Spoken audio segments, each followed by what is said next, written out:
নমস্কার, কেমন আছেন? ভালো থাকুন। ফোনের লাইভ অনুষ্ঠানে যথারীতি আপনাদের মুখোমুখি আমরা রয়েছি। আর জানেন কেমন আছেন ভালো থাকুন অনুষ্ঠান মানে শারীরিকভাবে সুস্থ রাখার অনুষ্ঠান। ডাক্তারবাবুকে আমরা যখনই লাইভ অনুষ্ঠানে পেয়ে যাই, বিভিন্ন প্রশ্নের উত্তর পেয়ে যাই, সাথে সাথে যারা লাইনটি পেয়ে যান তাদের শারীরিক সমস্যা নিয়ে যে কোনো প্রশ্নের জন্য কিন্তু লাইনটি খোলা থাকে।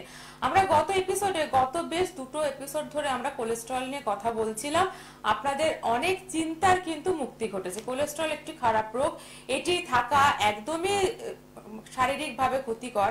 তার পাশাপাশি কোলেস্ট্রল আমাদের বিভিন্নভাবে অন্যান্য রোগকে অ্যাটাক করতে পারে, এইরকম অনেক প্রশ্ন আমাদের মাঝে ছিল। কিন্তু সেই প্রশ্নের পাশাপাশি যখন কোলেস্ট্রল নিয়ে আলোচনা করতে করতে ডাক্তারবাবু বললেন যে কোলেস্ট্রল ভালো না খারাপ, এই উত্তরে যে কোলেস্ট্রল খারাপ নয়, সেই জায়গায় দাঁড়িয়ে কিন্তু চিন্তার বিষয়টা আমাদের একটু বদলে গেল। কিন্তু তার পাশাপাশি একটা প্রশ্ন যুক্ত হলো যে কোলেস্ট্রল একটা নিয়ন্ত্রণে রাখতে হয়, তার জন্য যাদের কোলেস্ট্রল ধরা পড়ে তাদের কিছু মেডিসিন খেতে হয়, একটা মাত্রার ওপরে গেলে খারাপ, এই ধারণাও রয়েছে।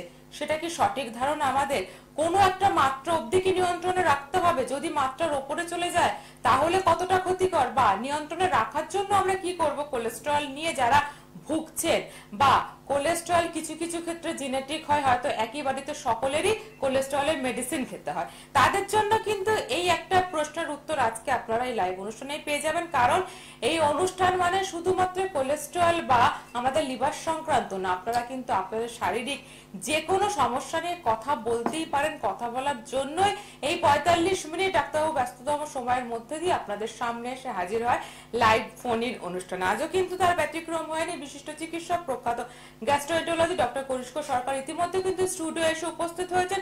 সৃষ্টি টিভির সকলের তরফ থেকে স্যারকে জানাবো অনেক অনেক স্বাগত। আর অনুষ্ঠানের মূল পর্বে প্রবেশ করব। আপনাদের আরো একবার বলে দিই, লাইভ অনুষ্ঠান কিন্তু আপনাদের জন্য।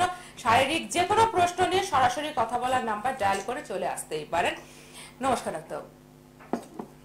আমার অতি প্রিয় দর্শক শ্রোতৃমণ্ডলী সবার জন্য আগামী নতুন বছরের, নতুন ইংরেজি বছরের একটা শক্ত কথা হলো গ্রেগরিয়ান ক্যালেন্ডারে সেই ইংরেজি বছরের আগাম শুভেচ্ছা এবং বড়দিনের শুভেচ্ছা, ক্রিসমাসের শুভেচ্ছা সবাইকে জানাই। সবাই ওয়েদার, সত্যি কথা বলতে কি আমি কলকাতায় যা দেখছি একদম ভালো, যেরকম হওয়া উচিত সেরকম প্রোভাইডেড। আপনার শীতের জামা কাপড় আছে, তাহলে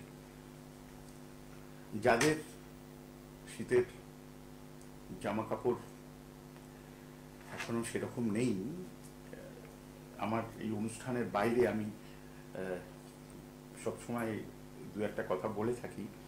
আমাদের সবার দায়িত্ব, দেখুন আপনার বাড়িতে, আমার বাড়িতে, সবার বাড়িতে না এক্সট্রা ছোট হয়ে যাওয়া বা আমরা পরি না এরকম শীতের জামা কাপড় অনেক আছে, সেগুলো ডাইং ক্লিনিং করে পরিষ্কার করে যাদের নেই তাদের দিলে না আমাদের আনন্দ আরো বাড়বে। অন্তত সেটুকুনি যদি আমরা করতে পারি, খুব একটা বড় মানে ব্যাপার নয়, সবাই আমরা চাইলে করতে পারি, অনেকেই করতে পারি। যারা করতে পারি, করলে অনেক মানুষের আনন্দ আরো বাড়বে এবং তার সাথে আমাদের আনন্দ আরো বাড়বে। গতদিন আমি আলোচনা করেছিলাম কোলেস্টেরল নিয়ে, কিন্তু যিনি প্রথম কলার উপস্থিত হয়েছিলেন ফোনে, তিনি স্বভাবতই এই যে কোভিডের নতুন ভ্যারিয়েন্ট অমিক্রন নিয়ে অনেক প্রশ্ন করেছিলেন এবং আমি তার আমার দিক দিয়ে যা বক্তব্য, যা জবাব দেওয়া সেটা দিয়েছিলাম। আজকে আমি কোলেস্টেরল নিয়ে আলোচনা বজায় রাখবো। তার দুটো দিক আছে। একটা হলো যে কোলেস্টেরল সম্পর্কে সাধারণ মানুষের মনে যে একটা ভয় ভয় ভাব, একটা দুশ্চিন্তা এবং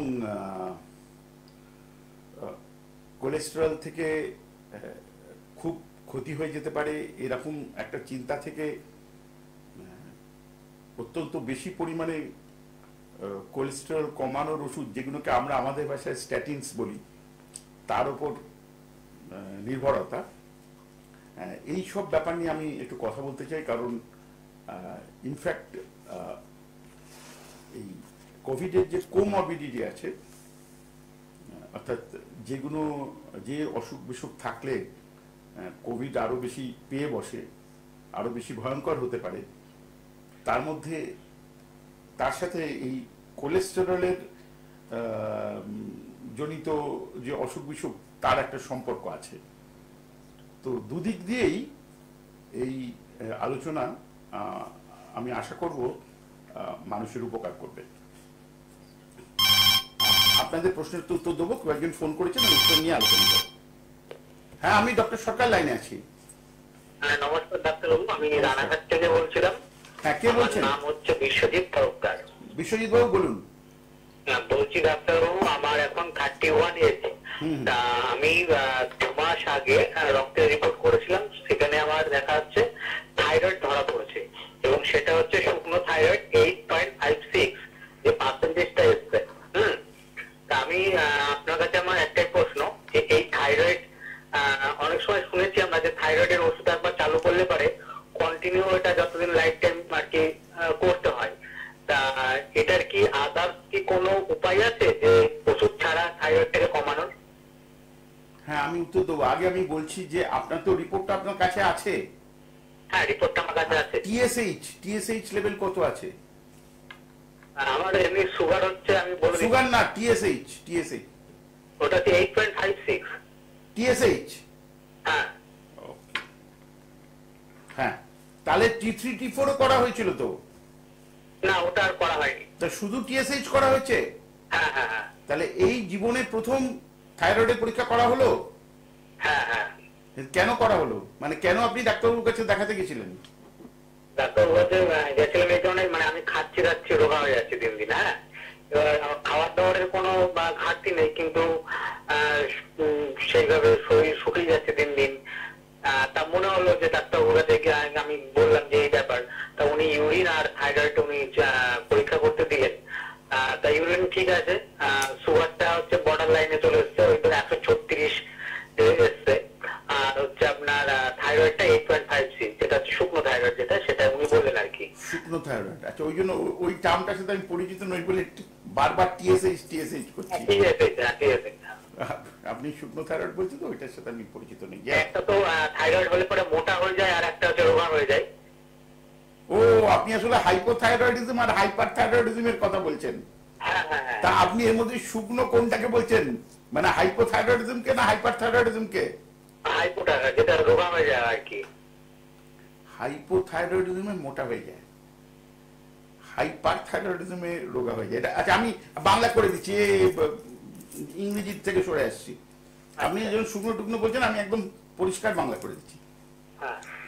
আচ্ছা, আমি যখন টিএসএইচ বললাম, তখন আপনি একটা সংখ্যা বললেন, এটা টিএসএইচ আপনি রিপোর্ট দেখে বলছেন তো? হ্যাঁ, মানে 8.56 এসছে, মানে পার্সেন্টেজে, মানে 4% থাকে, 0 থেকে। না না না, বলছি না, আপনি টিএসএইচটা দেখে রিপোর্টটা বলছেন তো? কারণ আমি চাইছি যে টিএসএইচ টার্মটা আপনি মাথায় একটু রাখবেন, আর অন্য কিছু রাখার দরকার নেই। আচ্ছা আচ্ছা। টিএসএইচটা দেখে বলছেন, ওই জন্য বারবার টিএসএইচ কথাটা বলছি। আচ্ছা আচ্ছা। হ্যাঁ, তা আপনি টিএসএইচটা দেখেই তো বলছেন। হ্যাঁ হ্যাঁ। আমি কেন বলছি, আমি দর্শকদের বা শ্রোতৃমণ্ডলী সবাইকে একটু ক্লিয়ার করতে চাই। হ্যাঁ। প্রথম কথা হলো যে আমি কিছু বললি একটু ভেতরে ঢুকি, একটু ডিটেলসে বলি, ওই জন্য একটু পরিষ্কার করে দিই। থাইরয়েড তো কোথায় থাকে আপনি জানেন? আমাদের থাইরয়েড গ্রন্থি, হ্যাঁ একদম এরকম জায়গায় আছে। হ্যাঁ, আর টিএসএইচ এই কথাটা ফুল ফর্ম হলো thyroid stimulating hormone. Thyroid stimulating hormone, জানেন তো আপনি? থাইরয়েড স্টিমুলেটিং হরমোনটা কোথা থেকে বেরোয় সেটা কি জানেন? ওটা গলার যে গ্রন্থিটা আছে ওখান থেকে তো? না না না, একদম না। ওই কনসেপ্টটা, মানে আমি এরকম নয় যে আমি ডাক্তারি শেখাতে এসেছি, আমার একদম উদ্দেশ্য না, কিন্তু বেসিক জিনিসটা হ্যাঁ হ্যাঁ জানতে হবে মানুষকে। এইটুকুই না জানলে না বিপদ হয়ে যাবে। থাইরয়েড স্টিমুলেটিং হরমোন থাইরয়েড থেকে বেরোয় না, একদম না। মাথার ভেতরে পিটুইটারি গ্ল্যান্ড থেকে বেরোয় টিএসএইচ। এইটা পরিষ্কার রাখতে হবে। মানে ওই টিএসএইচ অনেক বেশি আছে, এর মানে হচ্ছে যে আমাদের যে থাইরয়েড গ্রন্থি সেটা ঠিকমতো কাজ করছে না বলে পিটুইটারি গ্ল্যান্ড বেশি টিএসএইচ তৈরি করছে। থাইরয়েডকে স্টিমুলেট করবার জন্য, যাতে থাইরয়েড ভালোভাবে সিক্রিশন করে। কি সিক্রিশন করে? সেটার নাম হচ্ছে ট্রাই আয়োডোথাইরোনিন। এই নাম ভজকত, মনে রাখা দরকার নেই। কিন্তু থাইরয়েডের যে নিজস্ব সিক্রিশন করার যে থাইরয়েডের হরমোনটা, তার নাম হচ্ছে ট্রাইআয়োডোথাইরোনিন, আমরা T3 T4 বলি। আচ্ছা, এইবার কথাটা হলো, যদি দেখা যায় যে TSH অনেক বেড়ে গেছে, তার মানে পিটুইটারি থাইরয়েডকে নির্দেশ দিচ্ছে যে তুমি বেশি করে সিক্রিশন করো, তুমি ঠিকমতো কাজ করতে পারছো না, তোমাকে স্টিমুলেট করা দরকার। এইটা হচ্ছে একদম বেসিক কনসেপ্ট। এইবার TSH যখন বেড়ে যাচ্ছে, তার মানে থাইরয়েডের সিক্রিশন, মানে থাইরয়েড নিজস্ব যে কাজ, সেই কাজে খামতি আছে। এই ব্যাপারটা আমি কি ক্লিয়ার করতে পেরেছি? আচ্ছা, তাহলে যদি TSH বেশি বেড়ে যায়, তাহলে সেই ব্যাপারটা হাইপোথাইরয়েডিজমের সাথে সম্পৃক্ত। এইটা পরিষ্কার করতে হবে। অর্থাৎ আপনি যদি এরকম মনে করে থাকেন যে আমার থাইরয়েড অনেক বেশি জোরদার কাজ করছে, সেই জন্য আমি রোগা হয়ে যাচ্ছি, সেইটা যদি ঘটতো, তাহলে পিটুইটারি ওই ইন্টারপ্রিটেশনটা করতো না, বেশি করে TSH বের করতো না। এটা একটু পরিষ্কার করতে হবে। আপনার এবার রোগা হয়ে যাওয়ার ব্যাপারটা আমি একটু পরিষ্কার করতে চাই। আপনি রোগা হয়ে যখন গেছেন, তাহলে আপনার আগের একটা ওজন আছে, এখনকার একটা ওজন আছে, দুবার ওজন নিয়েছেন অন্তত। তাহলে আগের ওজন কত ছিল, এখন কত হয়েছে? আগের ওজন ছিল আমার 64 এরকম ছিল আর কি। আর এখন সেটা হচ্ছে আপনার ওই 55 থেকে 55 মধ্যে চলে আসছে আর কি। এবং আপনার মনে হয়েছে এখনো পর্যন্ত, আমার সাথে ফোনে কথা বলার আগে পর্যন্ত মনে হয়েছে এটা থাইরয়েডের জন্য হয়েছে? হ্যাঁ হ্যাঁ, ঠিক ঠিক। তাহলে আচ্ছা, একটা জিনিস আপনি কি ডাক্তারবাবুকে জিজ্ঞেস করছেন, ডাক্তারবাবু আমার যদি হাইপার থাইরয়েডিজম হয়ে থাকে, যেটা আপনি এই ইয়েতে বলছেন, আমাকে এক্ষুনি বললেন, মানে বেশি আছে হাইপার থাইরয়েডিজম ভাবছেন, যদি হয়ে থাকতো, তাহলে শুধুই কি আমার ওজনটা কমতো, না আরো অন্য কোনো অসুবিধা হতো? এটা কি জিজ্ঞেস করেছেন? না, সেটা আমি জিজ্ঞেস করিনি। আর আমার মাথায় চুল পড়ে যাচ্ছে পর্যন্ত। আচ্ছা আচ্ছা আচ্ছা আচ্ছা, বুঝেছি। আমি যেহেতু সব মানুষ শুনছেন এবং অনেকে থাইরয়েডের প্রবলেমে ভোগেন, ওই জন্য আমি একদম যেটা গোড়ার কথা সেটুকুনি বলে নিলাম। এইবার আপনার স্পেসিফিক প্রবলেমে আমি যাচ্ছি, মানে আপনার জন্য আমি কথা বলছি। এতক্ষণ শুধু থাইরয়েড ব্যাপারটা কি, হাইপোথাইরয়েডিজম কাকে বলে, হাইপারথাইরয়েডিজম কাকে বলে, TSH থেকে সিক্রিশন হয়, এইসব কথাবার্তা বলছিলাম।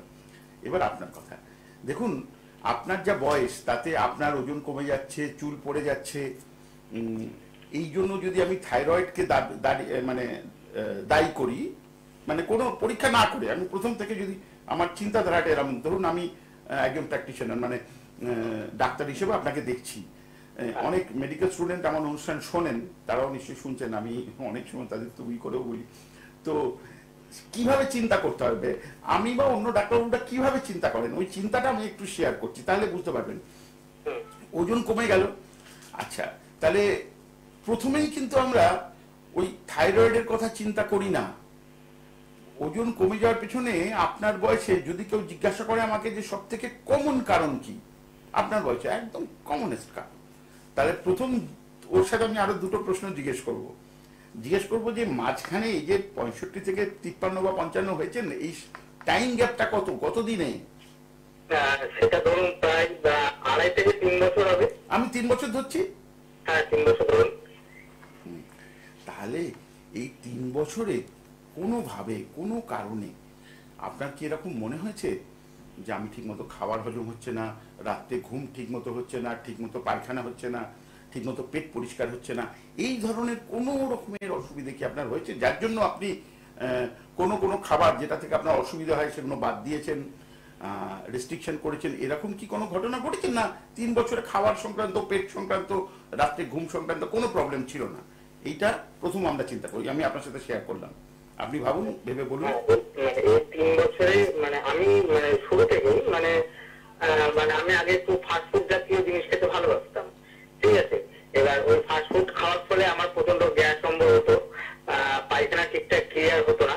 দিয়ে আমি ওই টোটাল ফাস্ট ফুড, যেমন সিঙ্গারা, চপ, মোগলাই টোগলাই, যে জাতীয় জিনিসগুলো ছিল আর কি, টোটালটাকে আমি অ্যাভয়েড করে দিচ্ছি। দিয়ে টোটালটাই এখন আমি ফলের উপরে নির্ভরশীল হয়ে গেছি। মানে যতটা পরিমাণে আগে ফাস্ট ফুড খেতাম, এখন ঠিক ততটা পরিমাণে ফলটাকে আমি এফোর্ট দিচ্ছি শরীরে, টোটালটাই বন্ধ করে দিচ্ছি। আর ঘুমের কথা যেটা বললেন, ঘুমটা হচ্ছে আমি যখন ঘুমাতাম সঙ্গে সঙ্গে ঘুমিয়ে পড়তাম, আর কিন্তু ঘুমটা আমার ক্লিয়ার হতো না। মানে একটা যে গাঢ় ভাবে যে ঘুম, সেই ঘুমটা ক্লিয়ার হতো না। মানে একটা ঘুম থেকে যখন সকালবেলায় উঠছি, মাইন্ড যে ফ্রেশ, বা চোখের কোনাটাই মানে বসে যাওয়া, যেটা ঘুমালে পরে চোখটা ফুলে ওঠে, সেই জাতীয় জিনিসগুলো আমার হতো না। ঘুমটা কম হতো এবং একটা হালকা ঘুম হতো। মানে কোনো কিছু একটা আওয়াজ হলে আমার ঘুম ভেঙে যেত। হ্যাঁ, আর সকালে ঘুম থেকে উঠে পেট পরিষ্কার করে পায়খানা হতো? না না, সেটা হতো না, সেটা 2-3 বারে কি হতো আর কি। ও আচ্ছা আচ্ছা, কিন্তু এখন সেটা একবারই হয়? এখন এখন এখন হচ্ছে, এখন মোটামুটি আগের তুলনায় পায়খানাটা ঠিকঠাক হচ্ছে আর কি। এবং এর জন্য কোনো ওষুধ খান না আপনি? না, এর জন্য আমি কোনো ওষুধ খাইনি আর কি। তাহলে গ্যাস আমি কখনোই কোনোদিন ওষুধ খাইনি। গ্যাস অম্বলে মাঝে যেমন একবারে জামা প্যান্ট পুরো ঢিলা হয়ে যাচ্ছিল, তখন মনে হলো যে না, একটু ডাক্তারের কাছে গিয়ে একটু কন্ট্রোল করাটা উচিত হবে। তা গেলাম, তখন উনি রিপোর্ট করতে দিলেন, তাই এই প্রবলেম গুলো আর কি ফেস হয়েছে আর কি। তো গ্যাস অম্বলের কোনো ওষুধ খাননি কখনো? না না না, আমি কখনো কিছু খাইনি। অ্যাকচুয়ালি আমি মাঠে প্র্যাকটিস করতাম। তা দীর্ঘদিন প্র্যাকটিস করার পর আমি যখন নিজের কাজের সূত্রে প্র্যাকটিস হওয়া হয়ে গেল, তারপর আমি আমার নিজের কর্মস্থলে ঢুকে গেলাম, পুরো টোটালটাই অফ হয়ে গেছিল। তারপর থেকে যখনই আমি এই লকডাউনে প্রায় আবার ঘরে কন্টিনিউ বসেছিলাম, তখন আবার একটু বাড়াবাড়ি হয়েছিল গ্যাস অম্বল। আবার যখন নিজের কর্মস্থলে আবার ফিরে গেছি, তখন মোটামুটি আবার সেই গ্যাস অম্বলটা অতটা হয় না, কিন্তু গ্যাস অম্বলটা আমার প্রচন্ড পরিমাণে আছে। কিন্তু তার জন্য কোনো ওষুধ খান না? আপনি তো বলছেন তো কোনো ওষুধ। না, তার জন্য কোনো ওষুধ খাই না। শুধু আপনি ডায়েটটাকে পরিবর্তন করে দিয়ে অল ফ্রুটস ডায়েটে গেছেন, এইটা বললেন তো? হ্যাঁ হ্যাঁ হ্যাঁ। তাহলে আপনি সারাদিনে কটা ফ্রুট খান? কি ফল বলতে ধরুন এখন যেমন মানে সিজন ওয়াইজ ফল, যেমন ধরুন এখন হচ্ছে কমলা লেবু, মৌসুমী লেবু, পার ডে ধরুন আমার 3-4টে করে হয়ে যাচ্ছে।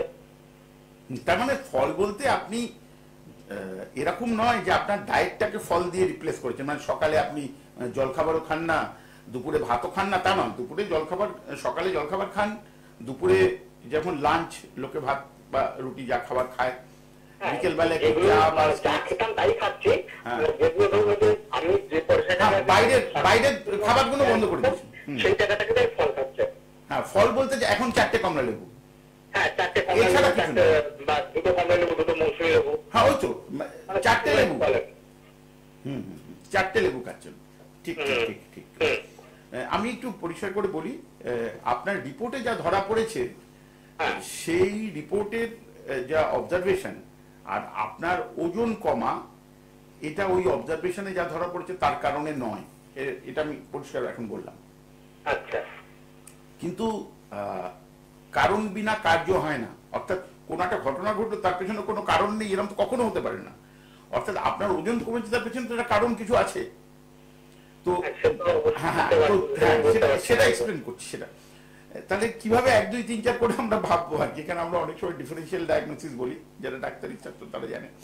তো আমরা 1, 2, 3, 4 করে এইভাবে ভাববো যে প্রথম কথা হচ্ছে আপনার যে ডায়েট ছিল আগে, তাতে যা ক্যালোরি আপনার দেহের মধ্যে যেত, তো তার তুলনায় ক্যালোরি অনেক কম যাচ্ছে কিনা। এই ক্যালোরি কম যাওয়ার দুটো রাস্তা আছে, মানে দুটো দিক আছে। একটা হচ্ছে যে আপনি কনসিয়াসলি আপনার খাবারের মধ্যে থেকে ক্যালোরি কমিয়েছেন, এরকম হতে পারে। যেমন ধরুন আপনার যে ফাস্টফুড অত্যন্ত বেশি ক্যালোরি, যেটাকে ফাস্টফুড বলছেন, সবই ভাজা, তো সেটা থেকে যদি আপনি ফলে শিফট করেন বা বাড়ির খাবারে শিফট করেন, তাহলে আপনার ক্যালোরিটা অনেকটা কমে যায়, ক্যালোরি ইনটেকটা কমে যায়। তো সেইভাবে ক্যালোরি ইনটেক কমেছে কিনা, এটা একটা জিনিস। সেকেন্ড হচ্ছে আপনি বলছেন যে আপনার এখনো অম্বল হয়, কিন্তু আপনি তার জন্য কোনো চিকিৎসা বা ওষুধপত্র খাচ্ছেন না।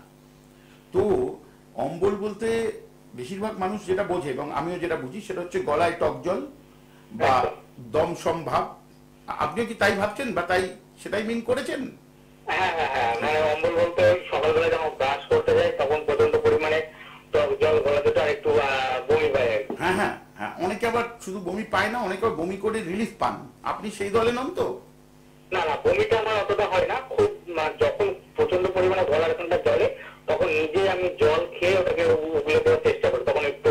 তাহলে ওই দলেই, মানে বমি হলে রিলিফ হয়, যখন খুব বেড়ে যায় তখন বমি হলে রিলিফ হয়, এবং সেটা আপনি নিজেই ইনডিউস করেন, মানে যেটা জল খেয়ে বমি করা বলছেন, এবং তাহলে রিলিফ হয়। তখন অতিরিক্ত পরিমাণে হয়, মানে গলাটা জ্বলছে তখন করি। হ্যাঁ, তখন মানে প্রত্যেকদিন করেন, মাঝে মাঝে করেন? খুব যে ইয়ে তা না, মাঝে মাঝে করেন, বুঝতে পারছি। এই সমস্ত কথা আপনি আপনার ডাক্তারবাবুকে বলেছিলেন? না, সেরকম কিছু বলিনি, আমি জাস্ট ওই কারণে আর কি গেছিলাম আর কি। সব খুলে বলবেন, আমি সবাইকে বলছি ডাক্তারবাবুকে সমস্ত খুলে বলতে হবে, তাহলে উনি তো আর এইসব হাতড়িয়ে খুঁজে বের করার মতো অনেকের সময়ও থাকে না, অনেকের সেই ইনক্লিনেশনও থাকে না।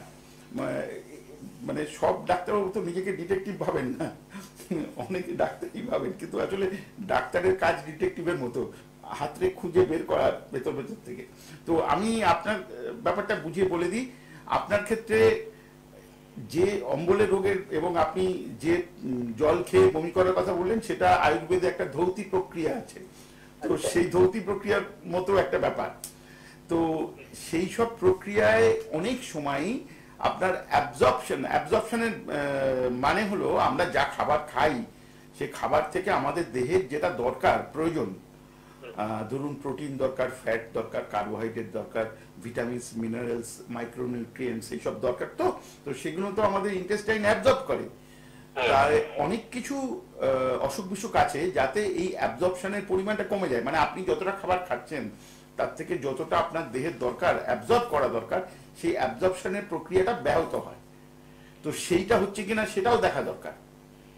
অর্থাৎ প্রথমে চিন্তা করতে হবে আপনার পুঙ্খানুপুঙ্খভাবে একদিন কি দুদিনের যা যা ডায়েট আপনি নিচ্ছেন তার একটা ক্যালোরি হিসেব করতে হবে, এবং সেই ক্যালোরিতে আপনার যা সারাদিনের কাজ সে অনুযায়ী আপনার কত ক্যালোরির ডায়েট হওয়া উচিত সেটা মনে মনে রাখতে হবে, মানে যেটা ডাক্তারবাবু ভাববেন তাতে দেখতে হবে যে আপনি কি নেগেটিভ ক্যালোরি ব্যালেন্সে আছেন, তাহলে তো ওজন কমবেই, এইটা একটা দিক। সেকেন্ড হচ্ছে কখনো, এটা খুব ইম্পর্টেন্ট, বিশেষ করে পুরুষ মানুষ আপনার বয়সে যাদের ওজন কমছে তাদের জন্য, যে তার কোনো টোব্যাকো মানে তামাকের সাথে সম্পর্ক আছে কিনা, সে সিগারেট হোক, দোক্তা জর্দা হোক, বা অন্য কোনো রকম ভাবে আপনার সাথে কোনো তামাকের সম্পর্ক আছে?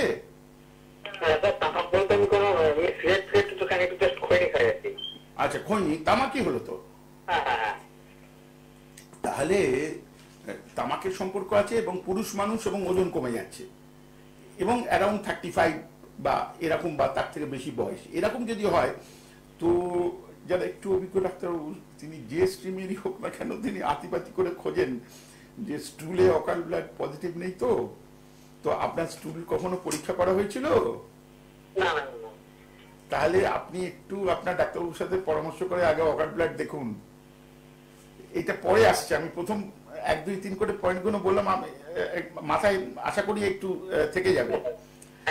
অকাল ব্লাড দেখুন, আপনার ডাক্তারবাবুর সাথে পরামর্শ করুন, এইটা 3 নম্বর। আর 4 নম্বর একটা খুব ইম্পর্টেন্ট কথা বলি, এটা আপনি করছেন না, আপনি একদম খুব হেলদি ডায়েট নিচ্ছেন। এখন যে 4টে কমলালেবু খায় কোনো তার ক্ষতি নেই, কোনো অসুবিধা নেই, 4টে কমলালেবু বা 2টো কমলালেবু, 2টো মৌসম্বি নিন, এতে অসুবিধা নেই। কিন্তু আমি আমার রোগীদের মধ্যে দেখেছি অনেকে কোনো একটা পরামর্শ শুনে তারা এই হঠাৎ করে অন্য সমস্ত খাবার ছেড়ে দিয়ে বলে আমি অল ফ্রুটস ডায়েটে আছি, যার জন্য আমার মুখ দিয়ে বেরোলো আগে আপনি অল ফ্রুট ডায়েট মানে সকালে কিছু খাবারে আমি কিছু ফল খাই, দুপুরবেলাতেও আমি ফল খাই, রাত্রিবেলাতেও আমি ফল খাই, বা কোনো জুস নিই, বা একটা ভিটামিন ক্যাপসুল খেয়ে নিলাম তার সাথে। এরকম একটা বিশেষ মানে তৈরি করা ডায়েটে আছেন এরকম কিছু রুগীর সাথে আমি, মানে আমারই পেশেন্টদের মধ্যে অনেকে আছেন, এবং তাদেরকে আমি আবার সেখান থেকে ফিরিয়ে আনার চেষ্টা করেছি এবং সফল হয়েছি। ফল বলছি, আমি দিনে 2 বার কিন্তু রুটি খাই আর 1 বার ভাত খাই, খান না, তাতে কি কোনো এফেক্টেড কিছু হচ্ছে আমার শরীরে?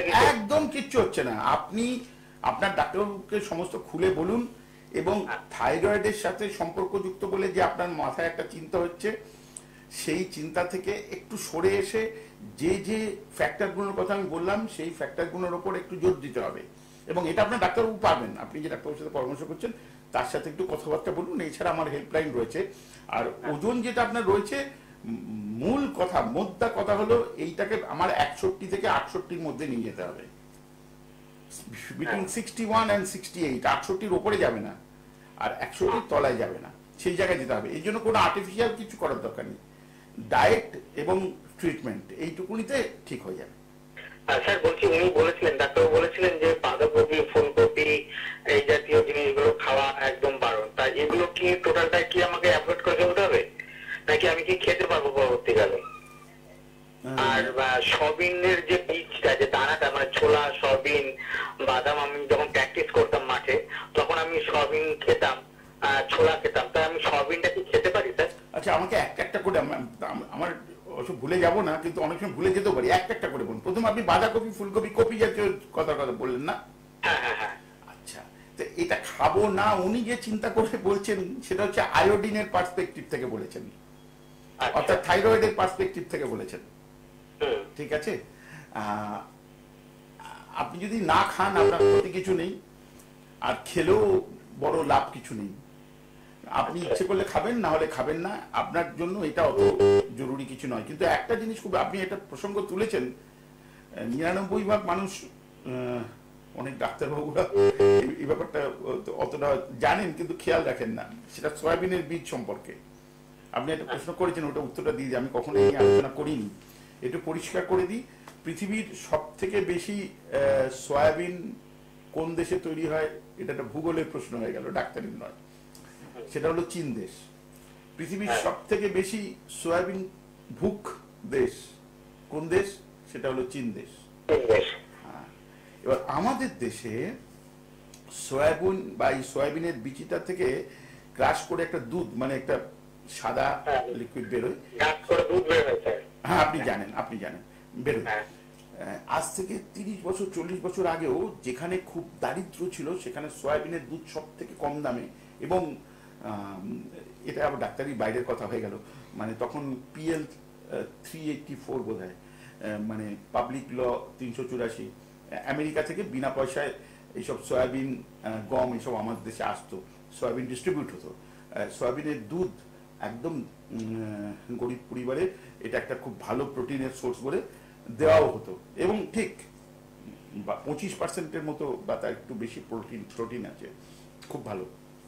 কিন্তু এখানে একটা ব্যাপার আছে, সেটা হচ্ছে কনস্ট্যান্টলি সয়াবিনের দুধ পুরুষ মানুষ যদি নেয়, তো তার মধ্যে এই চামড়ার তলায় যে একটা ছোট্ট জিনিস বললে বুঝতে পারবেন। ধরুন আপনি চোখ বন্ধ করে আছেন, একজন 28 বছর বা 30 বছরের পুরুষ মানুষ এবং একজন মহিলা দুজনেই আপনার সামনে দাঁড়িয়ে আছে, আপনি হাত দিয়ে বুঝতে পারবেন না যে কে মেয়ে কে ছেলে? চোখ বন্ধ করে বুঝতে পারবেন তো? কি করে বুঝতে পারবেন? কেন? হাত দিয়ে কি দেখে? দুজনেরই হাত, আপনি হাত দিলেন তাদের হাতে, কি দেখে বুঝবেন? আমি বলে দিই, আসলে মহিলাদের চামড়ার তলায় একটা বিশেষ ধরনের ফ্যাটের লেয়ার থাকে, পুরুষদের অন্যরকম। ওই জন্য চোখ বন্ধ করে বোঝা যায় মেয়ের গায়ে হাত দিয়েছি না ছেলের গায়ে, মানে অ্যাডাল্ট ছেলে মেয়ের কথা বলছি, বোঝা যায়। তো সয়াবিন বেশি খেলে পুরুষ মানুষের ওরকম মেয়েলি টাইপের ধরন এবং অন্য মেয়েলি সব ফিচার হয়ে যেতে পারে। ওই জায়গাটা একটু, মানে এটাকে আরো বেশি পরিষ্কার করে বলতে গেলে ইস্ট্রোজেনের এফেক্ট এইভাবে বলতে হয়। ওটা একদম খুব বেশি টেকনিক্যাল ব্যাপার, যাচ্ছি না। ওই জন্য ওইটা খেয়াল রাখতে হবে। সপ্তাহে একদিন খান, কোনো অসুবিধা নেই, কিন্তু আপনি যদি আপনার টোটাল সোর্স অফ প্রোটিন হিসেবে ওইটাকে ব্যবহার করেন, তাহলে কিন্তু লং টার্মে পুরুষ মানুষের মধ্যে ওই ধরনের ফিচার দেখা যেতে পারে। এটা শুধু সয়াবিনের দুধের ক্ষেত্রে প্রযোজ্য, এটা পরিষ্কার করে বললাম। ঠিক আছে, অর্থাৎ আপনি যেটা, ওটা যদি ডাক্তারবাবু আপনাকে না করে থাকেন, তাহলে এর পেছনে এই যুক্তিটার কথাও মাথায় রাখতে হবে। কিন্তু ছোলাতে কোনো অসুবিধে নেই, ছোলা আপনি নিতে পারেন। হ্যাঁ, বাদাম নিতে পারেন। বাদামে কি, মানে বাদাম কি ধরনের, কিভাবে? প্রথম কথাই বাংলায় বাদাম ব্যাপারটা নিয়ে খুব, আপনি জানেন কিনা জানি না, আমার মুশকিল হয় যখন আমি ওয়েস্ট বেঙ্গলের বাইরে, মানে আমরা এখানে না বাদাম বলতে চীনে বাদাম বুঝি, পিনাট বুঝি।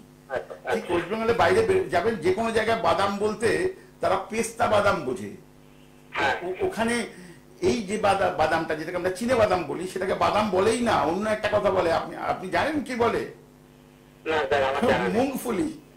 মুংফলি বলে। খুব, মানে খুব সাধারণ, মানে এবার আসল বাদাম বলতে ওখানে খুব, মানে এইসব পেস্তা বাদাম বা এই ধরনের বাদামকে বোঝায়, যেটা খুব কস্টলি, এবং মানে বাদামটা একটা খুব ভালো জিনিস বলে মনে হয়। আর আমরা যেটাকে বাদাম বলি, যেটাকে চীনে বাদাম বলি, সেটাকে ওখানে মুংফলি বলে। সেটাকে অত বেশি মানে কৌলিন্য দেওয়া হয় না, এটা আমি পরিষ্কার করে বলছি। অর্থাৎ আপনি বাদাম বলতে, আমি এই পেস্তার কথাই বলছি, যেটা হচ্ছে ওই 85 টাকা যেটা শ আর কি। আপনি বাদাম বলতে পেস্তা বাদামের কথা বলছেন, বাঙালি বাদাম মানে চীনা বাদামের কথা বলছেন না? বাঙালির যে ওই যে মেলায় যে মুখরোচক বাদাম, ওই বাদামের কথা বলছি না স্যার। ও, তার মানে আপনি পেস্তা বাদামের কথা বলছেন? হ্যাঁ হ্যাঁ হ্যাঁ হ্যাঁ। হ্যাঁ, তাহলে আপনি ওই অবাঙালি বাদামের কথা বলছেন। মানে হ্যাঁ যেটা আমি ওই সকালবেলা আর কি ছোলা বাদামের সাথে মানে ভিজিয়ে খেতাম আর কি, ওটা মানে দুটো পার ডে দুটো করে নিতাম আর কি। হ্যাঁ হ্যাঁ, বুঝতে পারছি।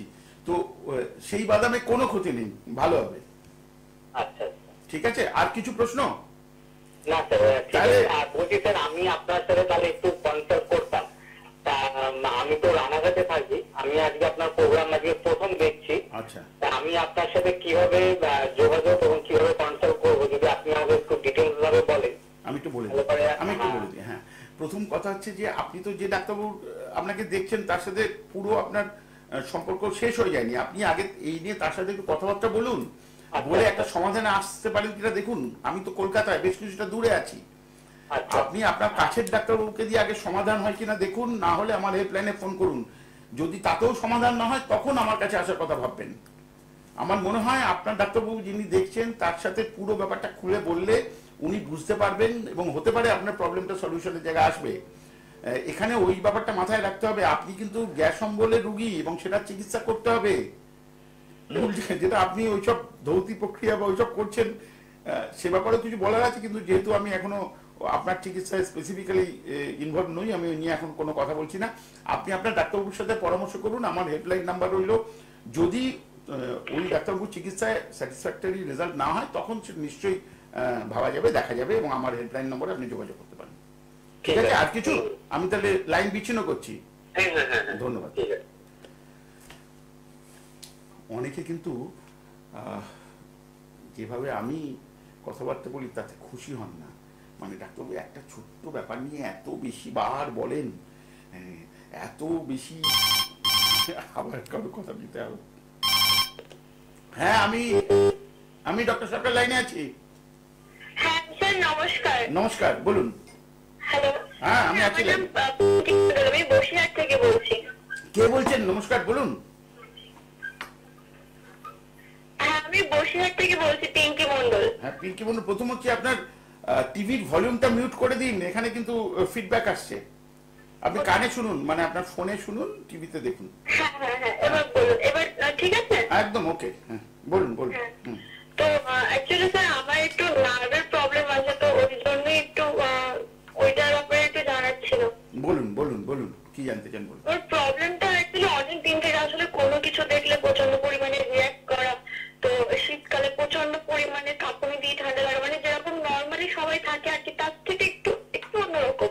গরমকালে প্রচন্ড পরিমাণে মানে বডির ভিতরে একটু অন্যরকম কিছুই তৈরি হয়। তো ওইগুলো একটু এক্সট্রা যেগুলো সবকিছুতে একটু বেশি বেশি ভয়তে প্রচন্ড পরিমাণে কোনো গরম বা ঠান্ডা, কোনো রাগ, হাসি খুশি, যে কোনো সিচুয়েশনে একটু বেশি বেশি করে রিয়াক্ট করা। তো এই প্রবলেম গুলো, আচ্ছা, কোনো কিছু নিয়ে প্রচন্ড পরিমাণে ভাবা, সেটা নিয়ে অনেকটা ডিপলি মানে চিন্তা ভাবনা করা, এই প্রবলেম গুলো আর কি।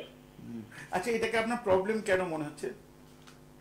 আসলে এটা আমার সাথে হয়, আমার কোনো কিছু দেখলে আমি নিজেকে ঠিক রাখতে পারি না, মানে বডি ঠিকঠাক, কোনো একটা ইনসিডেন্ট আমার সামনে ঘটলে হঠাৎ করে এক সেকেন্ডের জন্য আমি পুরো মানে কিছুই আমার সেন্সে থাকে না, যেন এক সেকেন্ডের জন্য আমি পুরো একদম মানে সেন্সলেস হয়ে যাই। কিছুক্ষণ পরে আমার জ্ঞান ফিরলে মনে হয় যেন কিছুক্ষণ আগের ঘটনা আমি পুরো একদম ভুলে গেছি।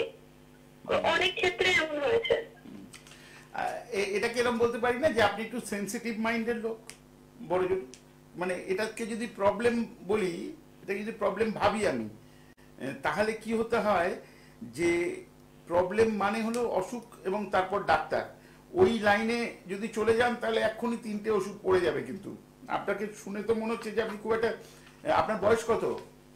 আমি 18 প্লাস, কিন্তু এই প্রবলেম গুলো আমার অনেক দিন থেকে। আমি বুঝতে পারছি। এবং প্রথম কথা, আপনার যা বয়স এবং আপনি যেভাবে ভাবছেন তাতে ওইটাকে ওইভাবে ভেবে যদি এগোনো যায় তাহলে কিছুদিনের মধ্যে অ্যাটলিস্ট 3টে ওষুধের একটা প্রেসক্রিপশন আপনার জুটে যাবে। ওইখান থেকে একটু দূরে থাকতে হবে, অত কিছু হয়নি। আমি দুটো না, আমি বলে দিই, এখানে একটু বলে দিই যে কি করলে ঠিক হবে। প্রথম কথা, যেটাকে আপনি সেন্সিটিভ, আমি বললাম যে সেন্সিটিভ মাইন্ড, আপনি বলছেন যে আমি একটু রিয়াক্ট করে ফেলি এবং অনেক সময় এরকম হয় কি আমার কিছুক্ষণের জন্য বা 1 মিনিটের জন্য আমার জ্ঞান থাকে না। হ্যাঁ হ্যাঁ, এরকম। আহ, আসলে কি, প্রত্যেকটা মানুষ তো আলাদা। আপনার ছোটবেলা থেকে আপনি যেভাবে বড় হয়েছেন, যদি আপনি একটু অ্যানালাইজ করেন, দেখুন হয়তো খুব ছোটবেলায় কোনো কারণে আপনি কোনো কারণে ভয় পেতেন বা আপনার ভালো লাগতো না কিছু, সেই রকম একটা কোনো এনভায়রনমেন্টের মধ্যে যারা বড় হয় তারা অনেক সময় যেটা যেরকম সেটাকে সেইভাবে না ভেবে আরেকটু অন্যরকম ভাবে ভাবে, এবং এইটাকে ওই ভাবনা চিন্তার জগৎ থেকে মাটিতে পা রাখা, যেটাকে আমি বলি, মানে আপনার পা যাতে মাটিতে থাকে, আপনি যাতে বোম লোকে বিচারণ না করেন, মানে আকাশে অনেকে আছে যে বসে আছে এক জায়গায় চিন্তা করছে একদম অন্য কথা। এই যে ব্যাপারটা, সেটার জন্য একটা মানসিক প্রক্রিয়া লাগে। অর্থাৎ সোজা হিসেব যদি আমাকে জিজ্ঞাসা করেন, আমি বলবো এখন তো আপনি কোথেকে ফোন করছেন বললেন?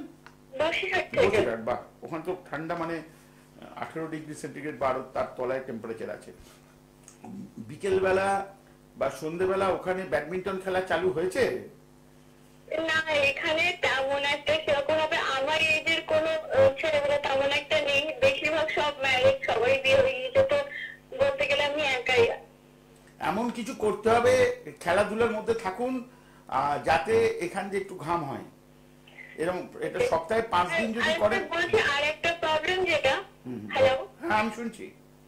হ্যাঁ, আমি এই রিসেন্টলি আমার প্রথমে যেটা আমার ওয়েট ছিল, একটা নর্মালি ওয়েট ছিল আমার এজ অনুযায়ী, কিন্তু এই লকডাউনে রিসেন্টলি 1 মান্থের মধ্যে আমি প্রচুর পরিমাণে ওয়েট গেইন করে ফেলেছি, আর সেটা আমি কোনোভাবেই লস করতে পারছি না। অনেক চেষ্টা করেছি বাট পসিবল হচ্ছে না। আপনার আগে কত ওজন ছিল, এখন কত ওজন আছে? আগে ছিল 50 এর কাছাকাছি, আর এখন 70, একদম পুরো 70। মানে 20 কেজি ওজন গেইন করেছেন? হ্যাঁ, আমি 1 মান্থের মধ্যে প্রচুর ওয়েট গেইন করে ফেলেছি। হ্যাঁ, মানে 2 বছর, 2019 থেকে 21, এই তো লকডাউন বলতে 2 বছরের মধ্যে। ওই ফার্স্ট যে লকডাউনটা ছিল, ওই লকডাউন পেরিয়ডে মানে টোটালি একদম পুরো ঘর বন্দি, টিউশন স্কুল টোটালি পুরো বন্ধ, তো ওই 1 মান্থ বেশি করে এফেক্ট ফেলেছে। হ্যাঁ হ্যাঁ, এটা আপনার না অনেকের প্রবলেম। আচ্ছা, প্রথমে একটা কথা আমি বলে দিই, এটা পিঙ্কি মন্ডল বলছে অনেকের প্রবলেম, অনেকে এই লকডাউনে ওয়েট গেইন করেছেন। ওয়েট গেইন করা, আমি অন্যদিন হয়তো বলবো, আজকে সময় কম, মানে ওবেসিটি হলো একটা রোগ। আপনি ওয়েট গেইন করে যদি ওবেসিটি রোগে প্রবেশ করেন, রোগের চত্বরে প্রবেশ করেন, তাহলে আপনাকে তার জন্য চিকিৎসা নিয়ে ওজন কমাতে হবে। কারণ এই ওবেসিটিটা কোভিডের জন্য একটা কোমরবিডিটি, মানে সোজা কথা হচ্ছে, ডায়াবেটিস হলে যেমন কোভিড পেয়ে বসে, ক্ষতি বেশি করার চেষ্টা করে, ওবেসিটি হলেও, অর্থাৎ ওজন যদি অনেক বেশি হয়ে যায়, বিশেষ করে উনি 50 থেকে 70 কেজি, 20 কেজি ওজন গেইন করেছেন, কোভিড পেয়ে বসে। এখানে এই কোভিড পেয়ে বসে, আমি কোভিডের অন্য যে ভ্যারিয়েন্ট গুলোর কথা বলছি না কিন্তু, কারণ ভ্যারিয়েন্ট বললেই আবার সেই ওমিক্রনের কথা বলতে হয়, যে আবার ভেতরে ঢুকে যেতে হবে। আমি ওই জন্য ওইসব কিছু বলছি না, কোভিডের সব ভ্যারিয়েন্ট বেশি পেয়ে বসে। তো আপনাকে তাহলে ওজন কমানোর ব্যাপারে তো যুদ্ধকালীন একটা প্রক্রিয়ার মধ্যে থাকতে হবে, যাতে ইমিডিয়েটলি ওজন কমে। তো আপনি সেটার জন্য কি করেছেন? আমি মানে এক্সারসাইজ করতে থাকি, এবার কিছুদিন করার পরে যখন প্রচুর পরিমাণে রেস্টলেস হয়ে যায়, তো ওটা বন্ধ করে রাখি, তো তার মাঝে দেখি আরো বেশি করে ওয়েটটা বেড়ে যায়, তো এটাই প্রবলেম। প্রথম কথা হচ্ছে, ওজন মাপার যন্ত্র আছে ঘরে? না, বাড়িতে নেই, বাট আশেপাশে আছে, আমি গিয়ে চেকআপ করে আসতে পারবো।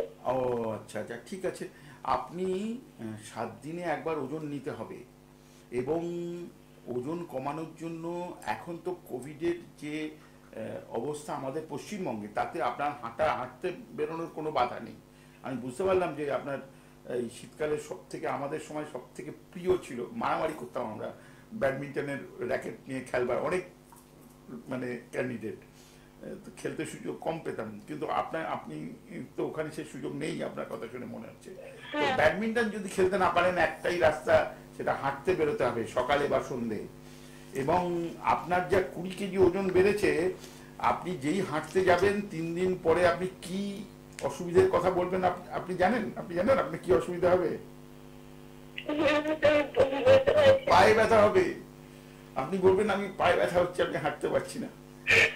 ওই জন্য আগে একটা হাঁটার জুতো যাতে পায়ে ব্যথা হবে না সেইটা বন্দোবস্ত করতে হবে। এবং দৈনিক অ্যাটলিস্ট আপনার বয়সে 5 কিলোমিটার 5 কিলোমিটার দৈনিক হাঁটতে হবে, সপ্তাহে অন্তত 5 দিন, 7 দিন হলে ভালো হয়, 2 দিন অফ দিলে 5 দিন হাঁটতে যেতেই হবে। যতক্ষণ না আপনি এটা করতে পারছেন, নেক্সট স্টেপে গিয়ে কোনো লাভ নেই। 90% 95% মানুষ যারা আমাকে ফোন করেন, মানে সবাই আমার পেশেন্ট তা নয়, অনেক অচেনা লোক ফোন করেন, তো তারা আমাকে বলেন ডাক্তার এটা ডায়েট বলে দিন তো যাতে আমার ওজনটা কমে যায়। মানে মানুষের কেন জানি না এরকম একটা মনে গেঁথে রয়েছে যে একটা ডাক্তারবাবু ডায়েট বলে দেবেন তাতে ওজন কমে যাবে। ওজন কমানোর জন্য ঘাম ঝরাতে হয়, এমন ভাবে হাঁটতে হবে যাতে এখানে ঘাম হয়। অর্থাৎ 5 কিলোমিটার হাঁটলেই আপনি মনে করবেন যে আপনি যে বলছেন না যে আমার খুব ঠান্ডা ঠান্ডা লাগছে, আপনি তখন বলবেন না আমার তো ঠান্ডা লাগছে না, আমার প্রবলেম অর্ধেক সলভ হয়ে গেছে। আর না হলে কিন্তু ওই তিনটে ওষুধের প্রেসক্রিপশনে চক্করে পড়তে হবে, এবং যেটা সলিউশন নয়।